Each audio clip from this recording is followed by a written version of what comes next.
We have with us Prakash Gagdani, the CEO at F5Paisa.com, and Harsh Jain from Grow joining in right now. What has been your observation in terms of client additions that one has seen? Yeah, hi, morning. First of all, thank you very much for having me on your show. See, for the entire year, even now, there has been a phenomenal rise in terms of customer addition, and it started off way around last week of Feb and March 2020, and there's been a phenomenal rally. So, as Harsh also said, that there is a structural change what has happened in the entire population of people who are earning towards capital market.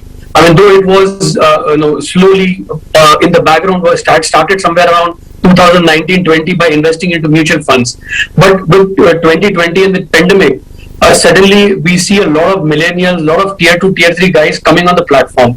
What has also happened is the kind of penetration of the entire discount broking space, where the opening of a demat account and doing KYC has been far more easier and far more seamless and simple. And that has, when one thing led to another, and obviously the word of mouth has spread in the smaller towns, and that has led to a phenomenal growth in the demat account and also the penetration of millennials in the markets. One more point is we have to see that the other avenues for investment and the returns on the investment has gone down substantially. So today a fixed deposit hardly gives you 3.5%. Even liquid mutual fund or a debt fund hardly gives you 6.5%. So avenues have gone down. Real estate, on the other hand, has not grown. So multiple factors. You have COVID. You have easy to approach capital markets, booming capital markets where Nifty is giving almost 40-50% returns in a year, and plus other revenues going down. So I think it's multiple factors put together which has led to this phenomenal rally that we are seeing today.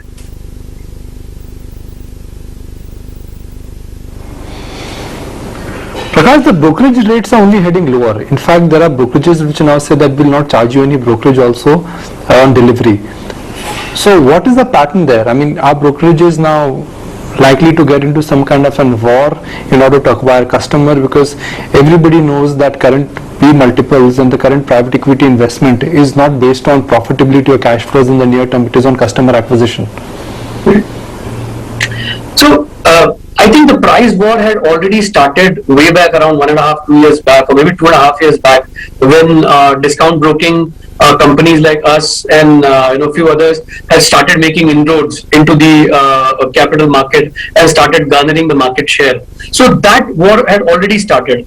From here on, my personal take is, and obviously I may be wrong, but I think there is very less room to go down in terms of prices, because over a period of time, running a broking business, there is a capital investment. Regulatory changes have made it more difficult in terms of capital. So you need a lot of capital to keep in an exchange and do process your transactions. So there is a money involved, and that will, I think, prevent prices to go down further. But I think what has happened now is that discount broking and a flat broking is an established concept. People understand.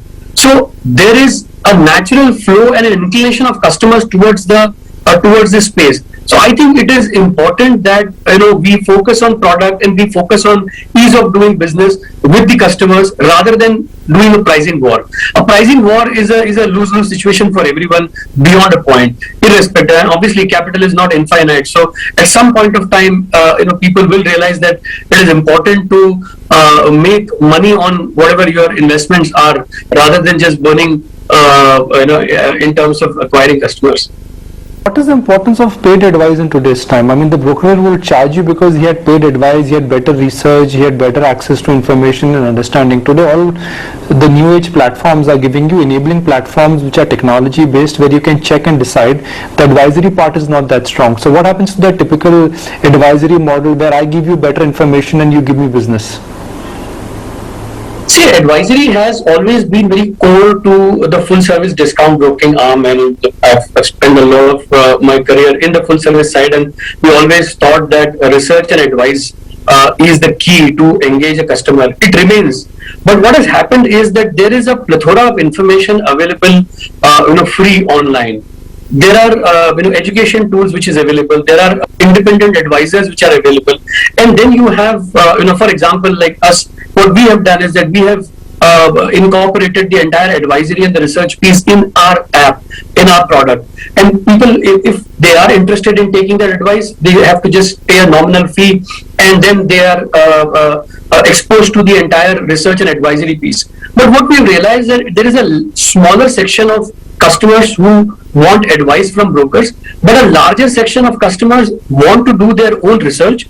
They may listen to, or they may seek advice from independent advisors, or they may go on YouTube and see videos of some people, or they may also research on their own. So, but the crux of the matter is that most of the people want to do on their own and be responsible for their own decision. And that is precisely because the capital with which they are coming is a smaller one, right? The moment you cross a substantial investment, that is when you actually look for a relationship manager or a wealth advisor, and that's a quasi wealth management. Either you go to a mutual fund, or you go to a PMS, or you have senior wealth advisors there. But I think at a mass retail level, people like to do their own research and then take a call on their investment. But if they are looking for advice, obviously our platform does provide that at a nominal fee.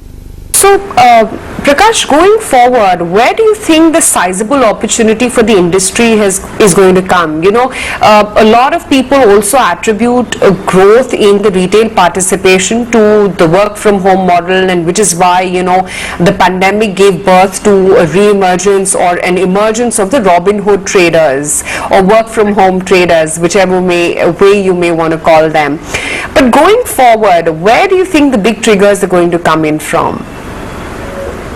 See, I think the trigger for this, every industry, especially in digital space, need some kind of a trigger or an influx point. I mean, for demonetization, did for payments, for wallets, and then you have again, pandemic, which has become an influx point for even broking, as well as even on the OTT platforms or maybe digital streaming platform. So I think there is an influx point. Beyond that, then it is a natural growth. Obviously, because of a long history of ups and downs in the capital market, and because it's a cyclical market, there's always a question mark that whether this growth will continue, and this may be a reason, but is it sustainable? I think we have seen a structural change. The influx point has already come, and now it is only a matter of word of mouth getting spread within people, and they come into capital market. So I think the opportunity is still huge. We are still looking at just hardly 5% of, or 4 to 5% of the population actually investing into capital markets, either by mutual funds or by stock market or direct equity. I think there's a huge scope even in this space, even now, despite with whatever phenomenal rally that you've seen, and even with whatever numbers that I see on the exchange every month, I don't see that trend is going down. And the same question was asked to me somewhere in October, November, that whether the rally is done and whether the party is over. And I said that time also that it's just begun. We have not even seen what the potential lies. So I think that's a phenomenal potential available even now.